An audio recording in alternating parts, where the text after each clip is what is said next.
Daniel Linhart. Hey, George. Here we are again. Here we are. Back at the table of wonder. I don't know. I just was trying to, It's the table of wonders, everyone. We could change the name of the podcast to The Wonder Table. the Wonder Table, Wonder Years. That was a great show. It was. I don't know how many seasons there were. I don't think I watched a little bit of it. I just remember that the girl was probably, they were probably roughly the same age as us. And so like Penny? Yeah, Penny? you had to have a crush on her. Was that Penny? Winnie. She played Gwendolyn Winnie Cooper. Winnie. Okay. I knew it was an innie. I'm not going to lie. I'm looking for a segue, but I'm not finding one to jump into the episode. Well, today we're going to be talking about the tools we use. Yeah, you did. And they're wonderful. Oh. They've given us years of wonder because we've been able to explore. I don't know. I tried. It's good. It's good. Well, Daniel, we're approximately 7 years into this stay-at-home quarantine. It feels like it, doesn't it? Day 2247. I'm still talking to George through a microphone. Still haven't hugged you. And I miss your hugs. Not going to lie. I like giving hugs. They're good. And you're a good smelling guy. So I kind of miss that a little bit. Yeah, that's right. I'm going to say it on the podcast. What? Do it. Lean into it. Okay. Well, your hair's looking good today. It's getting long, man. If you're watching this on the YouTubes, it is it's getting out there. I need someone to cut it, and I can't cut it myself. Mine got a good 1/4 inch, so it just got crazy. So I had to get rid of it.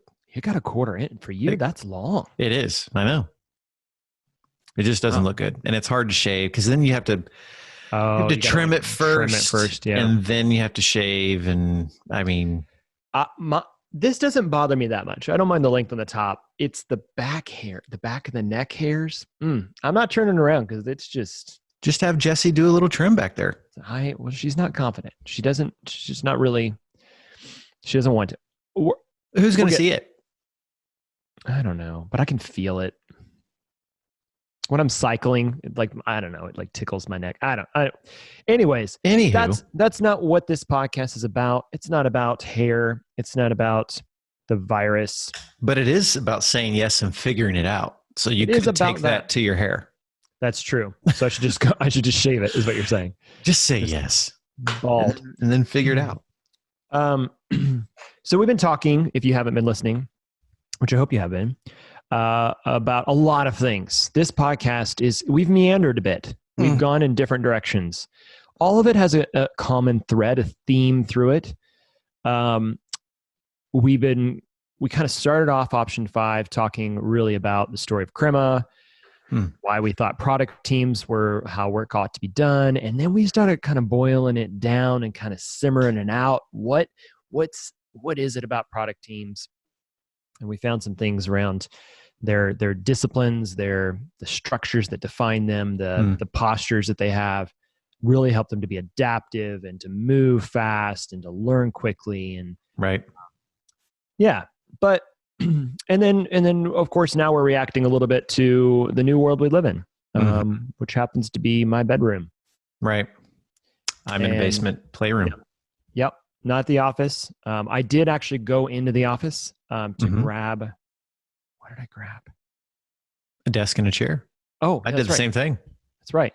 I even programmed my desk with the 1 and the 2. Me too. And so now if I want to stand, I just push number 1. Looky there. Oh. It's happening. We're going up. I'm going up. It takes. Am I going down or is the desk going up, George? The awkward in What's between. happening right now? We're so weird. Oh gosh, it's getting a little too high. All right, I'm gonna stand back up here. You take your time putting your desk back down. I'm gonna stand up. Okay, so today's episode, we wanted to get practical. We want to talk and give some people some insight into maybe some of the actual tools that we use. When we talk about structures, one of the things that you have to kind of define, what are we going to use to get our work done? and some of that is tools. And I think a lot of people right now are kind of trying to push away from tools. They want to say like, okay, it doesn't matter what tool you use, as long as you have the right mindset and the right attitude, you can do anything. And that is true. That is true to a certain extent. To a certain extent, but we are behind the scenes, under the surface. We are tool nerds, or at least I am. And I've spent the good part of the last 10 years trying every single SaaS tool I can get my hands on for multiple reasons. One is because I love studying what other people are doing with technology. So watching what they're doing with the user experience, what they're building it in, how it works across platforms, et cetera. And then other times I'm just trying to figure out ways to make it easier for our team to collaborate, no matter where we are. Yep. So today we're going to be talking about the apps that we use today to be remote. Spoiler alert, these are not new for us. Maybe one of them, one tool in this list. Let me look. Yeah, one tool in this list is relatively new for us since the stay-at-home order. Otherwise, most of these we've been using for at least a year, if not years. These are in no particular order now that I look at them.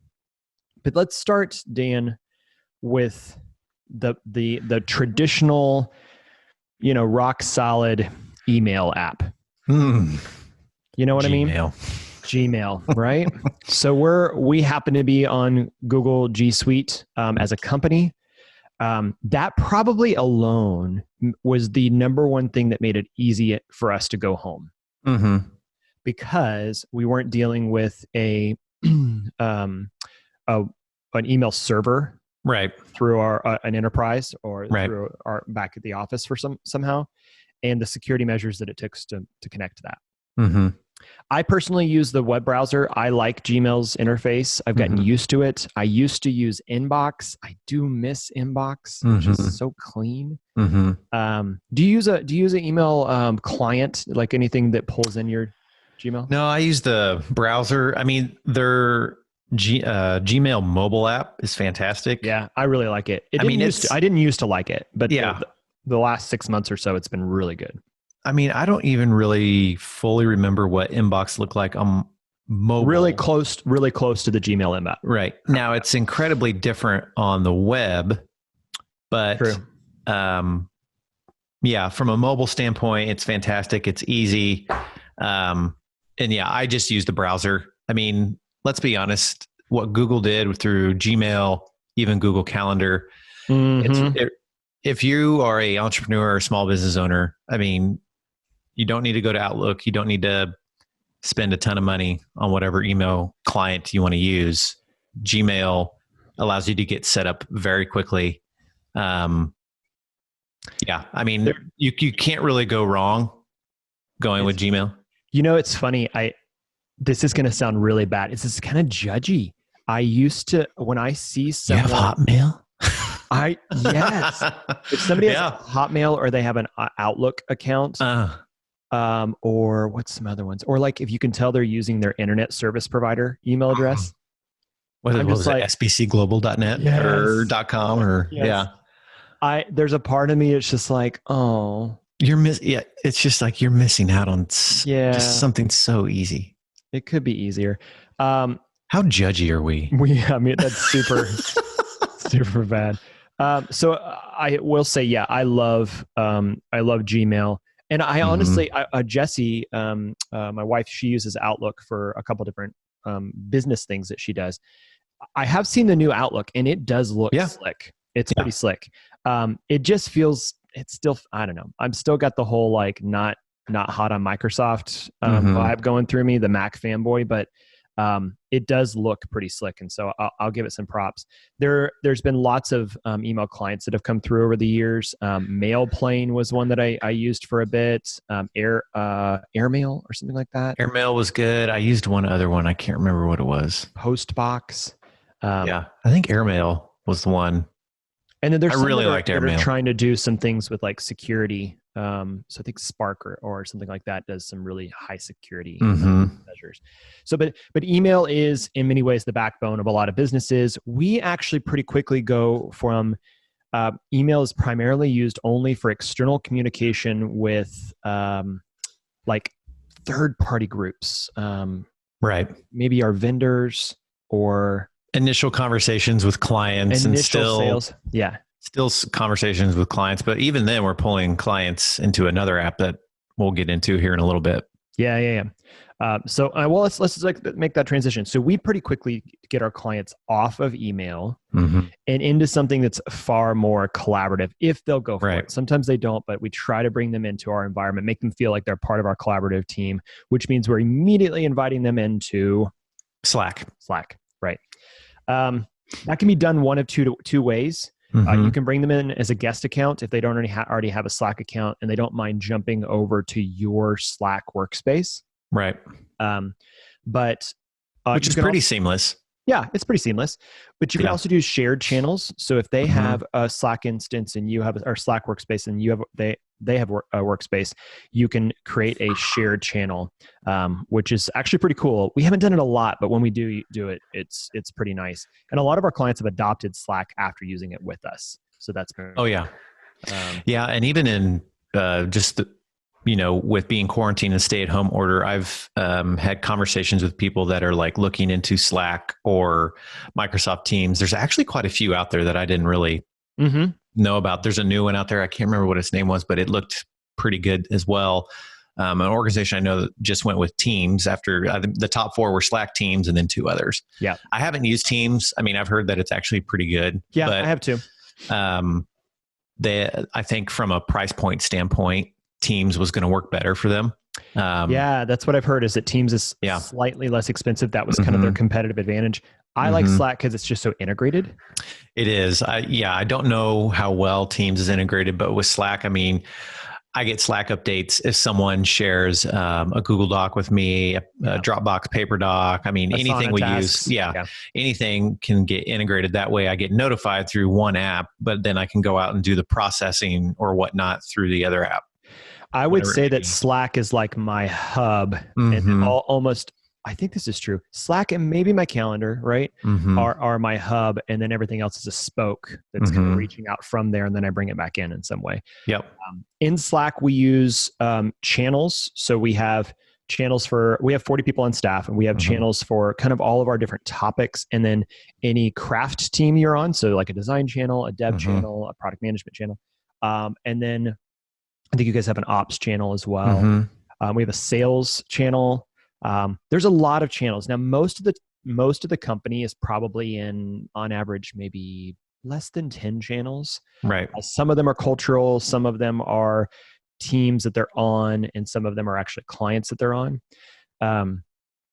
I think I'm on like 35 channels. I don't know how many I have, and I think a lot of them I'm just there. I just need to remove them from my interface. Yeah. But the good thing about Slack that I think the number one reason is think of the important conversations you have in email that get stuck in a very long email string. Yeah. And before you know it, I mean, you're scrolling through just, I don't know how many pages. The threads are the worst. I mean, it just gets buried. And then search. I mean, if something gets buried in a thread with someone, but you've had 18 emails from them on different conversations, it's the worst. It gets unruly. And then think about all the subscriptions you may subscribe to. I mean, before you know it, you're having to search through, I don't know, thousands upon thousands of archived emails just because you can't find it. Now, the thing about Slack is like everything's contextual. So if I know that, okay, this is a conversation between our executive team, I'll go to our executive channel and I'll find it and I can easily search through that channel. Yeah. Everything is contextual versus having to go through email after email. And it's also so easy to communicate because it's like text. I mean, I can quickly send you a direct message saying the DMs is huge. Yeah. Can we talk about this real quick? Or I can just send you a link to a video of like, hey, watch this. I thought this was interesting. Let's talk about it versus having to just go to email. It's just so much faster and it's real time. I mean, we've been using some type of chat platform for a long time, but Slack has definitely been. And most of the technology world, most of the business world is on Slack. So that's not going to be anything new. The integrations are probably the newest stuff, and that's probably our favorite thing. So as we start to go into some of these other apps, we can talk about how they integrate back into Slack. Right. let's jump to okay, there's a couple different tools that we use for content creation or writing stuff. I mean, let's just keep it as generic as that. If you need to write out a description of something or an article or an outline or an agenda, what is your go-to? Because I think this is where different people go in different directions a bit. What's your go-to for an editor or what am I looking for? What's the like a word processor? A word processor. Oh gosh, when's the last time you used that term? For me, I usually go to Google Docs. Right. I'm kind of curious why. What's your? I think it's just what habit. Do you like? I think it's just force of habit. I've been using it for so long. I love Paper, which is one of the other ones we use. From Dropbox. It's great. It looks better. It's just cleaner. It's more minimalist. It's cleaner. And it can integrate really well with some of the other services we use. I don't know what it is, but Google Docs, I just feel like I'm there already. I can quickly just go from Gmail or my calendar quickly to Google Docs. If I need to do a spreadsheet, I can go to Google Sheets. I think it's just force of habit. It's easy. But I'm also in Paper as well. I think for you, the Google Docs seems like a more natural solution because you use Sheets so much. So you're already in that Google Docs or the Google environment. Right. Totally get that. I've been using Google Docs to write some of my speeches recently. And the new autocomplete feature. Oh, it's so nice. Is baller. It's so cool. It's so cool. I mean, it's been in Gmail for a while, that kind of like helping you complete something. But the fact that it like guesses at my sentences, it's gotten better. When it first came out, there were some little quirks, but that's probably my favorite thing. And Gmail has cleaned up. It feels a lot more lightweight than it used to. It used to feel like a heavy app for me.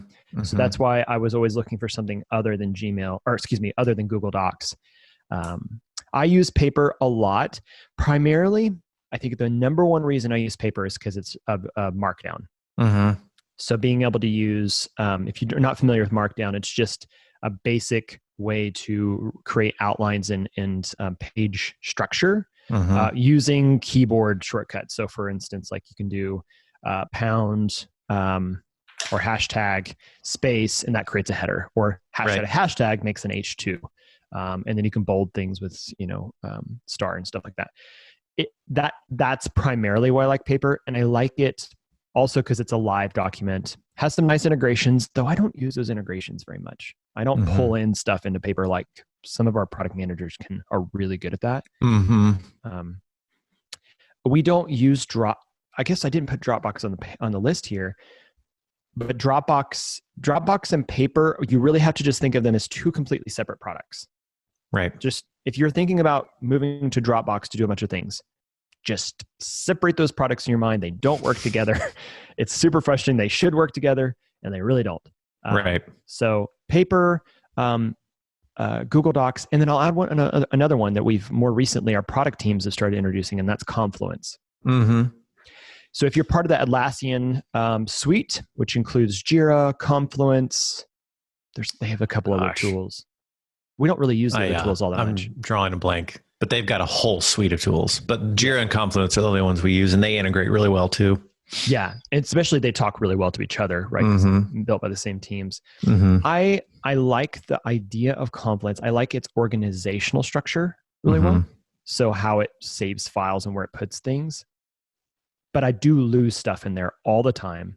Right. My biggest complaint is the whole having to publish things. I don't like the publishing idea, which that's a very developer mindset because they commit code, they publish a version of something. I like having a file that's just auto-saved, and as soon as I close it, it's done. Right. Yeah, it works really well for our product teams when they're working with clients. So if they create agendas or roadmaps or any number of documents you might create within a project, then it's connected to Jira, which is where we manage all of our software projects. So all of our sprints, features, they integrate really well, and it's been really good for those teams. So then you just made a good segue. So Jira, or we'll say like product management and project management tools. Oh man, we could do a whole episode on project management tools. I'm sure at some point we've done something on these. You look at our look at our YouTube channel. Yeah. We still get comments back on a video that we made about ZenHub. And ZenHub sat on top of GitHub as a like a ticket tracker, like Jira, but just super lightweight, and it just sat right on top of GitHub tickets.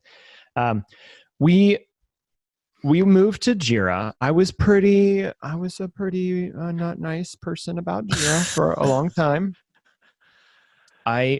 Stubborn? I was stubborn. Years of, and I might still be, but I don't have to touch it as much as everybody else does. This Jira is the number one used tool for developers and development teams for tracking tickets, bugs, issues, user stories of work that needs to be done. Mm-hmm. So if you're on a development team, Jira is incredibly powerful for that. And also because those tickets can be used as a description of your completed work when you're submitting your commits to whatever version control platform you use. Right. That's what a lot of other tools missed, was that whole like complete story of the work that you're doing. Mm-hmm. And Jira does that really well. Mm-hmm. We've tried using Jira for other tasks like daily project management tasks. And I personally believe it breaks down. It doesn't do that as well because it's built for development teams. Right. Well, I think what you said there was really important too, is that you can split applications that do the same thing, but yet do it in a way that might be easier for a product team versus like an operations or a marketing team. Yeah. So that's what we learned. When we first went to Jira, we did team switch, everyone working in Jira, and it was working really well for product teams, and it was probably working okay for everyone else. I would okay. I was saying okay. Yeah, I would less than okay for me, but that I hear you. In general, working okay. And so what we figured out is that there doesn't necessarily have to be a one size fits all. So we do use another system we use that really can be tailored and customized to however your organization works, and that's Asana. And so we've been using Asana for a long time. We got pretty much everyone off of Asana to Jira, and then now we have a couple teams back on Asana because from our vantage point, those that aren't in heavy development and design work, Asana provides a level of flexibility and speed and reduced complexity that allows for teams that, again, now we run by sprints. We try to run those non-product teams by sprints, but there's just a different, so the discipline is still the same, but the tool is different. Right. And I think just I would just say the reduced complexity and focus around developer type workflows on Asana work a little bit better for those that are purely in an operations, marketing, or sales type role. And so I think that's what we would say is like, and again, it depends on where you're at. If it's more like we need to stick with one from maybe a cost perspective, or we need to stick with one because, again, we don't want to overwhelm people with multiple types of systems and applications. Totally get it. But for us, the flexibility of which system to use provided workflow flexibility for those that aren't going to be in a dev heavy type project management system like Jira. Yeah, we used to try to use Asana as our dev tool.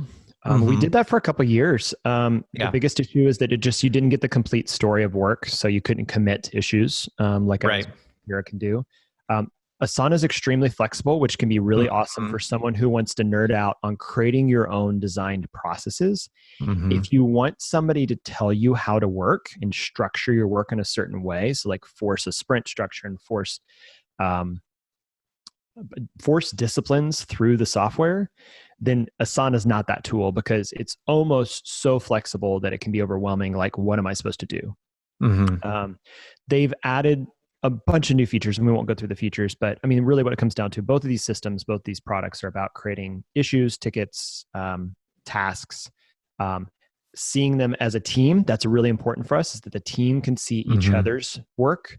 Right. And then being able to isolate back out to, but what's assigned to me and what do I need to work on? And so I think that's where both of those tools work really well. In the past, we've used tools like Basecamp. I think we switched from Basecamp to Asana. So that was kind of the upgrade for us, was to go from, I don't think we've used anything else. For product management, I don't think we have. We've tried a couple different tools. We used Aura for a while. Beautiful app, but really needed some refinement.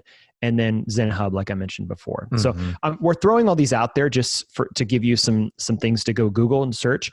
You mentioned a good point, Dan. Using all these SaaS tools, and we have more on the list. We'll keep going in. There are lots of free tiers. But we're a team of 40, so we're way past the free tiers on most of these products. And then you end up paying per user, per seat.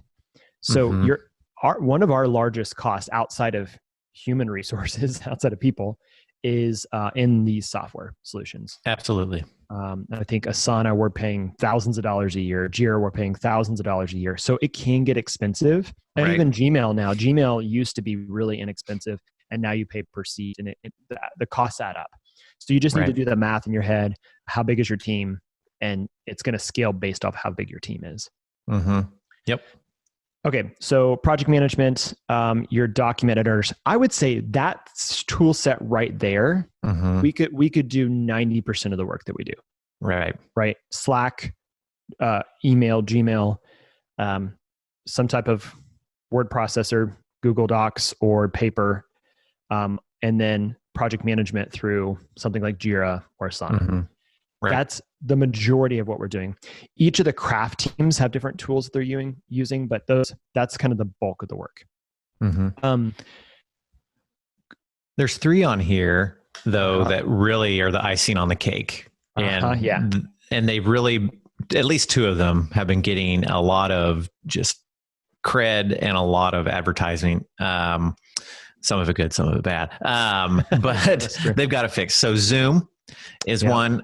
You're seeing it right now. We're using it right now. Yeah, this is what we're recording in. This is what, conversations with extended family and friends, people that have probably never really heard of Zoom at all. And now almost the whole world is on it. When your parents start saying, "Can we jump on a Zoom call?" It's like, oh no. Right. I feel like those teenagers are like, they secretly were using TikTok, but they didn't want their parents to know. And now it's like, adults are starting to like drift into TikTok, just like it happened with Facebook and Instagram and everything else. Right. And I feel like it's the same thing where I'm like, well, this is my space. Zoom is my tool. Oh, George, the ever early adopter. But yeah, so Zoom has been key. 1, it keeps you in contact with everybody. 2, it's so easy to get on a quick Zoom call, share your screen. Hey, let's go over this real quick. You can have meetings with your entire company. We have once a week, we have all day Wednesday stand-ups. And then we're about to have an all-team meeting on Thursday through Zoom. You sharing presentations, doing webinars. Zoom is, I would say, Slack is a hub of communication for sure, but from a actual voice and being able to see people, Zoom is key. And I've used Meet or Google. It used to be Google Hangouts. It's Google Hangout Meet, I think now, and it's okay. The thing about that system that I don't like is that you can't see everybody at once, really. And so you can't see when someone wants to talk about, is going to like say something, because you can really only see maybe 7 or 8 people. But if you're on a call with 15 or 20, 1, you don't really know if they're there. It's really hard to see if they are there. And 2, it's hard to jump in because you just can't see them. So if you're facilitating, it's hard to read a virtual room. I remember when we went to Zoom, it was like finally someone figured out web conferencing. Right. Because we had used WebEx, GoToMeeting, Cisco has some solutions. Cisco, yep. Of course, Google Hangouts, but all of them were just super glitchy. The quality was bad. You never knew if people were joining. There's so many, videos online that make fun of joining a call. And Zoom still has some issues. Like even during this recording, I've noticed our internet is struggling. Yep. But for the most part, it has done a good job to make up for that lag. I know they had some security concerns. I want to name that. There was some issues with people basically being able to hack the IDs, or basically just choosing a random Zoom code and joining. Right. That is a risk. They've done a lot of things to address that. A lot. Totally. So the new Zoom client, the new Zoom app on my computer and on my phone has stripped out a lot of third-party integrations, primarily so they can get down to a really secure solution. So I feel like if you're using Zoom now, you're probably on the more secure solution, right? Because they've just like chopped the head off of so much of that. Yeah. So we still love Zoom. We're still supporting them. Their stock price is low, but whatever. It's bounced back up. Okay. I checked this morning. It's doing okay. I looked at it. I'm like, okay, all right. Shares are going back up. That's good news. Yeah. So Zoom is definitely, one of our top conferencing, voice, video, communication pieces. And talking about integrating it back to Slack, one of the cool things is if you turn on the integration with Slack, you can do these command line things in your chat. So like, for instance, I use all the time /Zoom, right? Hit enter. And then it immediately spins up a Zoom call that everybody that's in that channel can join, and we can just do that rather than having to get a Zoom call, share the link, invite everybody in, etc. Or you mentioned it earlier, but we didn't talk. Google Calendar is what I use, and we use it for all of our calendaring. In the Google Calendar, the web version has a Chrome extension, and I think a Safari extension that allows you to set Zoom as like a default way to join a meeting. Right. So when you're inviting, it's right there, like make it a Zoom meeting. Yep. And you can, you just click on that, and it's so easy. Or otherwise you'd have to go out to the Zoom app, create it, copy and paste the URL, go back in there, which again, isn't too time consuming, but it is so much easier. And people gets lost. And so really, I think I would encourage people to play around with those integrations and see if you can find like, if you're using another tool, it probably talks to something you're already using. Right. And then I'm going to guess, you said there was 2 products here that were icing on the cake. I'm going to guess the other one was Miro. Yeah. Amazing tool. Man, it's amazing. I love Miro. We used to use a tool called Mural. Yes. And it was similar. Yeah. And it was kind of really early in trying to say like, can the internet browser do this? And they still exist. They're still doing great work. And I think they're still trying to compete. But I think Miro has definitely, they took it to the next level. And their templates, their voting system, their integrations with like everything on the planet. If you use Asana, you can bring Asana tickets in. If you use Jira, you can bring Jira tickets in. You can set up a Slack thing. I mean, you can set up Kanban boards in Miro if you want to. Right. I mean, you can manage project. Yeah. As your project management tool. We've been on some collaborative workshops with Miro and just love what they're doing. If you're not using Miro, you should at least try it out. There's a free free tier, and it's been one of the key tools that I've used to just think. My brain thinks in mind maps and diagrams, putting things together. So it's been huge, really, really helpful. If any aspect of your work revolves around, or let's just say used to, and still does, but you had easy access to a conference room and a whiteboard. Yep. To go in and just jam on something. Let's draw this out. Let's map out whether it's a process or you want to make a decision. And even if you want to list pros and cons, I mean, if any part of your job really revolved around that and you're missing it and you're noticing some level of productivity. Can you still hear me? Yeah. Sorry. My headset just said, please recharge. Battery low. I think as long as you're plugged in. Okay, I'm good now. But Miro, I highly recommend trying it out. Go on there. They have amazing tutorials I mean, you can get spun up. If you're a pretty quick learner, you don't need to even go through the tutorials, but they are useful. If you use sticky notes and you like putting stuff up on a wall, just try it. Try it out for even, download it, open it up on a Monday, use it for a week in your meetings. Yeah. And I don't think you'll go back. So what we'll do often is we'll spin up a Zoom call. We'll share our screen with a Miro. We'll usually share the link to the Miro in a Slack channel. And then people can all jump in there and you can see their cursors all moving around like little gnats on the screen. Yep. And then we'll collaborate there.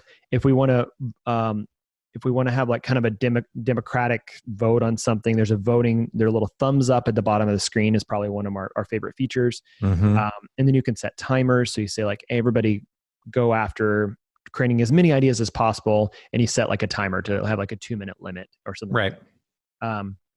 Really, really, really powerful tool. And we're kind of nerds about it, but it's probably one of my favorite tools right now for sure. The other one that's on there is Airtable. Now, I will say, I love spreadsheets. I'll admit, I think Microsoft Excel is probably one of the greatest software systems ever created. It runs many enterprises. Yeah. I love it. I also like Google Sheets, so I kind of go back and forth. I just don't think I've taken the time. I love it. And our product team uses it. You haven't taken the time with Airtable. Myself. Yeah. I mean, I go in there and I use it, but I have yet to like actually go in and create a lot of my own sheets in there. Yeah. But the ones that I'm on that have been created by our production team and another member of our operations team, I mean, they are slick. They're really good. You can organize them so well. Again, you're probably wondering, why have I not used it? And I don't know, creature of habit, don't have the time, but it's a learning curve. A learning curve. It is a really good tool though. So if you're not familiar with Airtable, and I wasn't, it's relatively recent. It's been around for a while, but I maybe started using it about a year ago. Airtables is it's a spreadsheet tool, but what it really is doing is creating databases. So instead of just thinking about your tables and rows on each of your sheets represents like an actual set of data. And then you can cross-reference those things just like you would with pivot tables inside of Excel. Right. And you can do a lot of the same formulaic things that you can do with an Excel spreadsheet or a Google sheet. But where it gets really powerful is that you can create really interesting ways to visualize it. It's a very beautiful tool. It's very well designed. And a lot of integrations, little companies are using it almost as their database. Like if you update records there, it will do something else in an app someplace else. Right, exactly. So we use it for things like sales forecasting. We've used it for CRM, for sales. We've used it for... I mean, most of our business metrics are tracked in their utilization. Yeah. All of our accounts receivable tied to sales and forecast are in there. And the cool thing is you can section things off. So obviously, if you're looking at things over a year, you might want to divide it by a quarter. Now, you can easily do that in Excel by just putting like a bar that signifies new section, or you can use a new tab on the worksheet. However, with Airtable, you can actually create collapsible sections of the spreadsheet, which is super, super nice. And the way it can aggregate data, it does. It gives you focus. And so I wouldn't put we had our sales forecasting in Google Sheets. A Google Sheet for 4 years and it worked fine. But then it's like, okay, this is it's too unruly. We just had a lot of information to track. And so we felt really good for the person that created it. Exactly. Me. Right.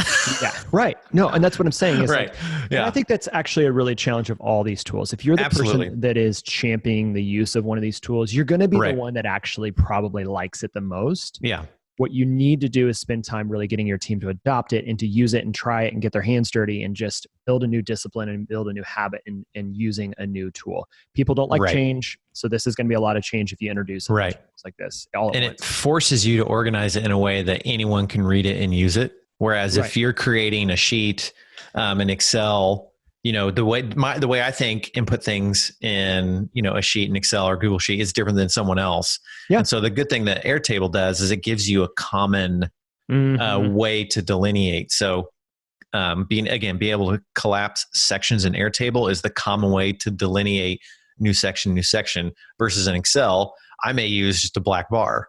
Right. Other people may hide rows and columns, which is fine. But again, it forces you to try to adopt a common way so that anyone that goes in there can use it. I feel like with Excel, I tend to find myself like the math doesn't add up someplace and I don't know why. Mm-hmm. So you can have to do this awkward like trace back, whereas Airtable kind of has preset things that help you to do. Right. So I love Airtable. We're using it a lot more than we used to. We've actually replaced other more like CRM specific type tools with Airtable. As a side note, I didn't put it in here, but for our CRM, for our sales tracking and lead tracking, we use Copper. Mm-hmm. Is it still called Copper? I know it's Copper. It used to be ProsperWorks, I think. That's right. Yeah.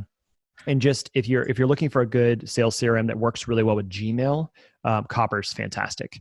Don't have to dive too much anymore. It's just what it is. It does good sales forecasting. We're running long on time, so I want to move through these real quick.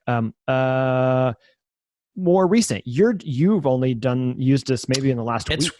Great. I need to figure out my audio, but yeah. So it's these headphones. I don't know what it is, but Loom.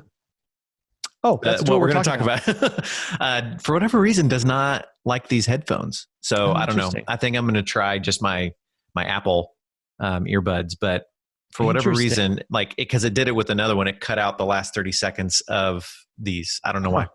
Yeah. And Loom. So what is Loom? Loom allows you to do screen recordings and video recordings. Mm-hmm. So different than Zoom, because Zoom is primarily used for live interactions. Although we're recording a conversation for kind of a podcast or webinar, Loom is really more so like, I need to send you something that we didn't need to jump on a call for, but I just want you to see this. And I'm going to stick it in Slack. Here's a link to my Loom recording. Take a time, look at it when you can. This is Michael, one of our senior product managers and coaches here.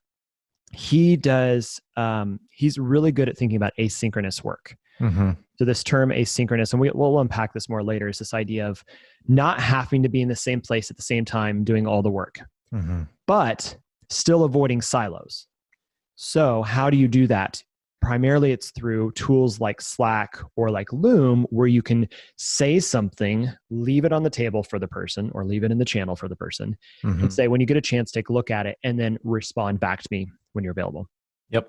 And Loom's great because rather than trying to type out a long report or a description, you just click record. Your face is in a little circle, your screen's getting recorded, or your app or whatever browser you're in.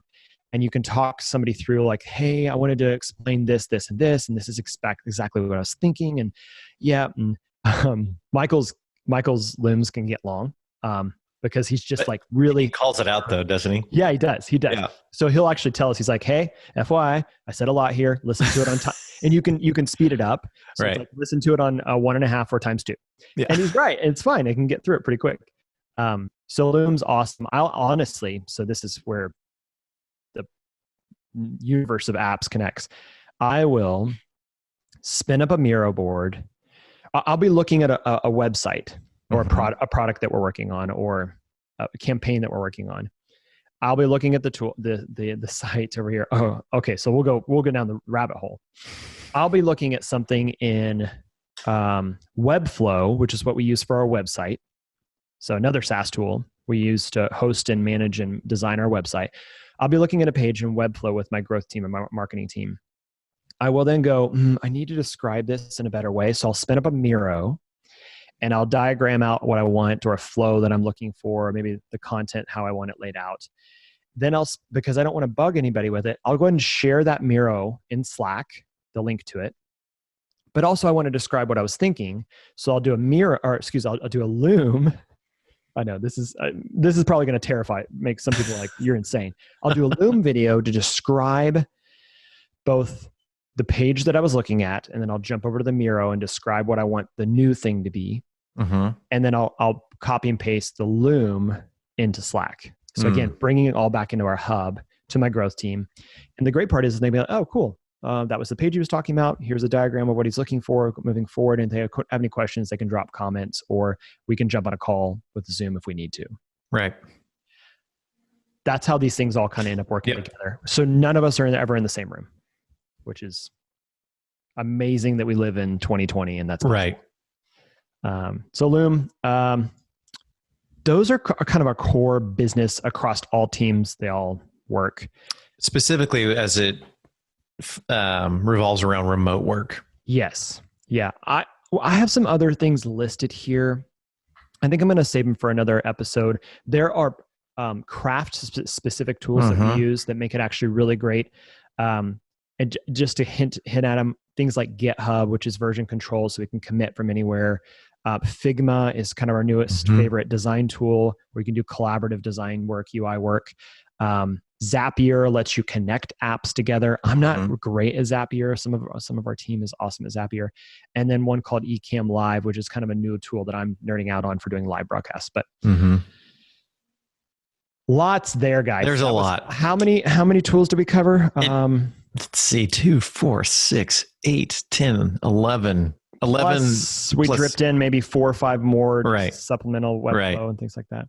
Which can sound really overwhelming. It sounds daunting, doesn't it? And it can. And so if you were to step into Crema, so be empathetic here to a new employee at Crema, you're like, wow, that's a lot wrong with these people. Yeah. However, once you live in our environment for a good, I would say a month. 2 weeks. Yeah. 2 weeks to 4 weeks, you've caught on pretty quickly. And most of the people that we are hiring, for the most part, are familiar with at least half. Yeah. Because they've used it at a previous job or even at the university. They use some of these tools. And so it does sound overwhelming. If we were to write down the entire list of suite that we use, you'd be like, oh my gosh, how do you keep all of that straight? The other thing is you have to remember that, and as we onboard people, and we can do this through another system we have, which is called Rippling. It's fantastic. Love that. We can assign and allocate subscriptions to apps based off your role. So if you're a product manager, you may need 60% of these. We can send you and get you signed up on 60% of these apps. The others you don't need to touch. That makes it so much easier, because it used to be where when we onboard, it's like, well, we have these list of apps and I'll try to get you added to the ones I think you need added to. If you need more, just hit me up. The management was a nightmare. Right. Now it's, product manager, your hire date is January 1. We hit a button and you're sent invitations to all of these that you can then sign up for. Rippling really changed a lot. That's a good note, because I forgot how hard it was to manage before Rippling. And not all the apps work with it, but most of them do. Right. And being able to assign people to different apps or revoke access or those types of things. If you're on a team that's larger than 10, maybe 20, and you're having a hard time managing what people have access to, looking at something like Rippling is really, really powerful for headcount and for access to stuff. It's saved us so much time. Oh, yeah, absolutely. So I think the point is of all this, why do we use all this rather than just picking the one tool to rule them all? Because I think that we could have just said, let's just pick the Microsoft suite. We get Teams, we get Office, we get 360, we get Outlook, etc. There's some pros to that, but what we found is that by actually using all these tools, I don't know if you feel this way, Dan, by using all these tools, it actually forces us to be more adaptive and creative, to think about different ways to work, to optimize certain things, to push us to experience something new. And we've weeded out, believe it or not, there's probably another list just as long, if not longer, of tools that we have used in the past that we don't use anymore. Right. And so we're always adapting to a new way of thinking, a new tool, a new structure that allows us to do our work better. So we're always exploring a better way to do it. Now, there's some pros and cons to that. The team has to kind of go like, all right, what tool are we using today? But I think we have landed at this core set of tools is what we've been using for at least the last year.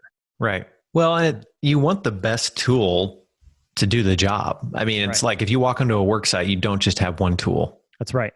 you have you have a toolbox in the back of your truck, and you have a tool bag, and you've got tons and tons of tools for all the different jobs. Some of the tools you may use twice a year, but when you need that tool, you really need that tool. That's exactly right.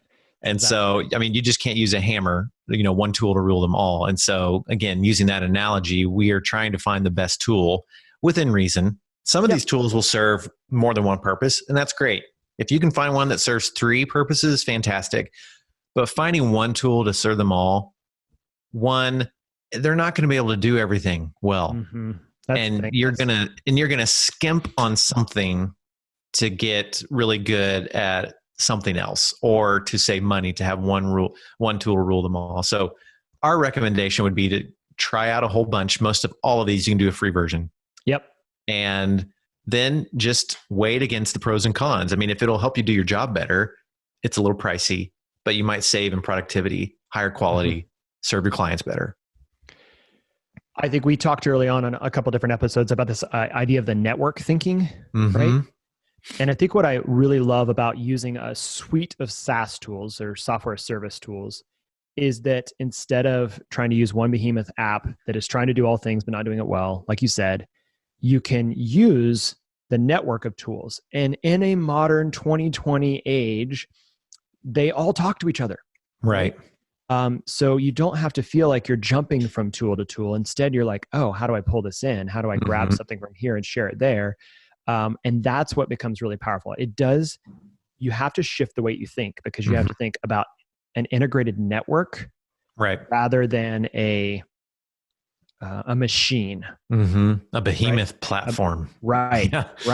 And honestly, when we're looking with our clients, that's a lot of the coaching that we have with them around how they should design and build software, the solutions that we're building with them. We're oftentimes coaching them, because we'll have clients that will come to say, and we'll say, well, what's your new unique value prop? We're like, well, my app does everything that these 7 apps do, and it's going to do it better, and it's going to be cheaper. It's like, you're wrong. Right. Yeah. Because it takes teams of dozens and dozens and dozens of hundreds engineers and designers to build just one of these well and maintain it. Yeah. So what we'll do, I'm going to work with my growth team. We'll try to put together a list of these tools and have it as a downloadable sheet for you. So check out our website for crema.us/option5. And we'll have a link to a way that you can get a list of all the apps that we use.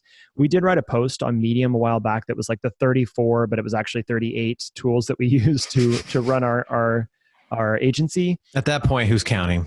I mean, wow. What's an extra 4? Right, exactly. If you need help with any of these things, we'd love to help you. Part of what our coaches actually do is help our clients think through the tools that they ought to be using, the workflows that they have in their daily activity. And we do this. We actually help our clients not only build and design the software, but we also help them think about using the tools that already exist to do their work better. So if we can help with any of that, hit us up, let us know. Check out crema.us and just shoot us a contact message through our website there. I could probably just sit for the next 4 hours and talk. And just test tools. I love it. But again, we build tools, so there's a reason it feels natural to do that. Coming up, we're going to be really trying to lean into some hard conversations and really push ourselves in this podcast. So more to come from that. And we're going to have some conversations with some of our favorite people in the world soon. So more to come on the Option 5 podcast, but we thought we'd make this one really practical. Here's some things that you can get your hands on, start using in your daily life.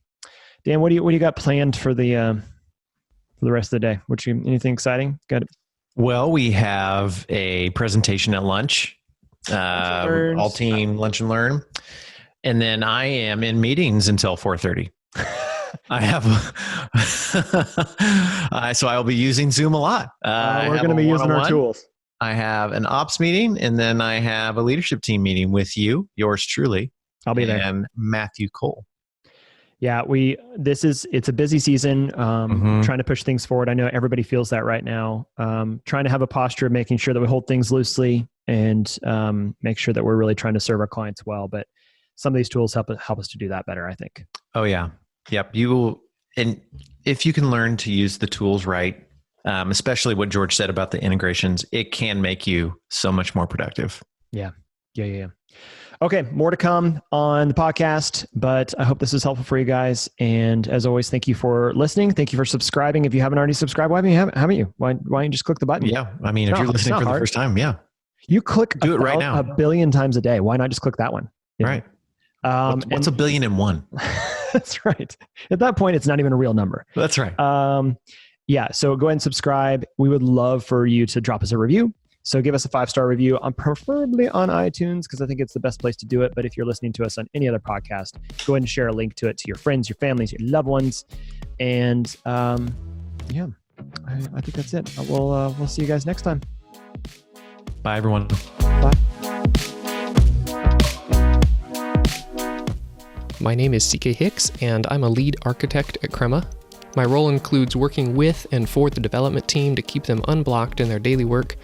Seeing someone figure out how to do something new just absolutely makes my day, and it's a privilege to represent the team internally and before our clients.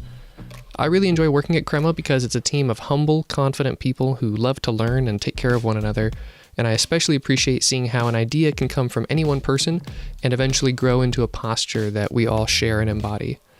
Option 5 is a podcast by Crema, a digital product agency that creates web and mobile apps for disruptive companies and industry leaders. We believe that design, technology, and culture can help create a world where individuals and companies thrive. Learn more at crema.us. Cheers.